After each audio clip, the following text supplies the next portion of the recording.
var. Bununla ilgili bir broşürümüz, afişimiz var. Mümkünse camımızı asabilir miyiz? Abi cam değil de Yan tarafa as. Tam olması gerekiyor.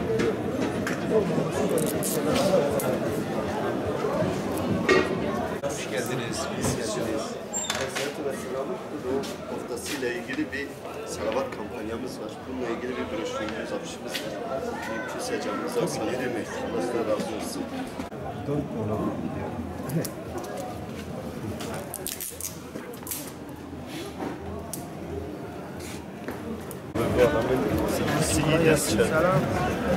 Selam abi.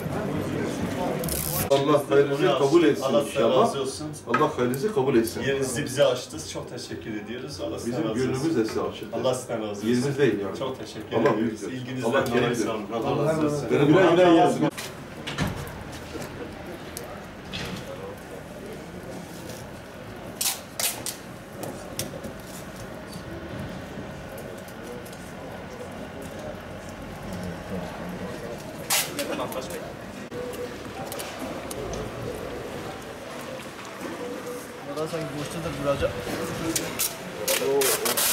Peygamber Sevdalıları Platformu Doğu Karadeniz Koordinatörlüğü olarak nasip olursa her yıl düzenlemiş olduğumuz binler salavat kampanyası, Allah nasip ederse bu yılda bu Kutlu Doğum Haftası ayı olarak inşallah gerçekleştireceğiz.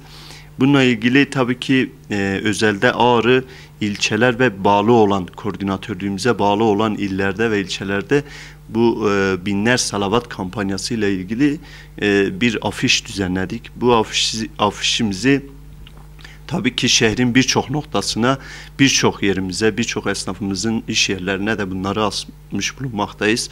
Bununla ilgili geçen yıl ve ondan önceki yıllar gerçekten Ağrı halkımızda ve ilçelerimizden çok ciddi ve güzel taleplerde de bulunduk. Yani ciddi ilgiler geldi. Bununla ilgili irtibat numaralarımız var. Bu afişlerimizin üzerinde de bu irtibat numaraları yazıyor. Bu irtibat numaralarına eğer ki Ağrılı kardeşlerimiz özelde tabii ki ilçeler olsun, diğer koordinatörlüğümüze bağlı olan iller olsun 0546 594 2255 nolu telefon numaralarına bu okumuş oldukları hatimleri, salavatları, Yasin-i Şerifleri bildirirlerse bizim için daha güzel olacaktır tabii diyoruz.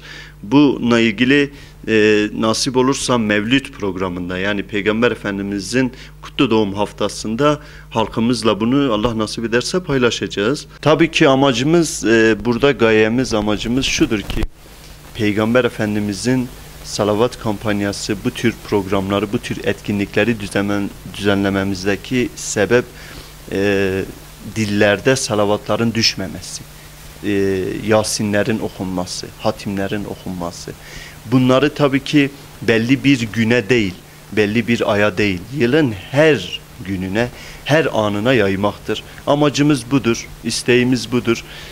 İnanıyoruz ki halkımız buna teveccühle yaklaşıyor. İnşallah bunu da yılın her gününe yaymayı nasip olursa başaracağız. İnşallah gayemiz de budur.